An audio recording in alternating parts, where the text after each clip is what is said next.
আসসালামু আলাইকুম রহমতুল্লাহি বরকাতুহু। আমি স্বামী স্ত্রীর ভিতরে কিছুমান কথা কওয়ার জন্য উপস্থিত হয়েছি। সবাই খারাপ পাবা না, সবাই আবার ভালো পাবা না। কিছুমান নারী লোক আছে স্বামীর আদেশে মানে না, স্বামীর আদেশের বাহিরে কিছুমান কাম করে। ওইসব নারী ঘরে কই স্বামীর আদেশের বাহিরে যে কোনো কামই করো, আল্লাহ তারে গ্রহণ করবে না কোনো দিনও।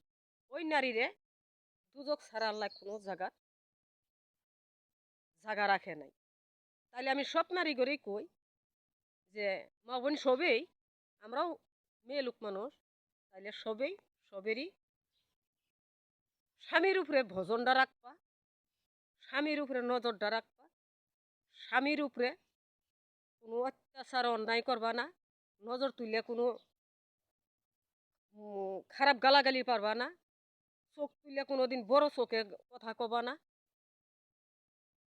যে নাকি এসব আদেশগুলো মানবার পাবো স্বামীর, ওই নারীটা আমার মা ফাতেমার হাত ধরিয়া, কাট্টানির হাত ধরিয়া ফুলসিরাত নদী পার হইয়া বেহেস্তে যাওয়ার আশা আছে বোধহয়।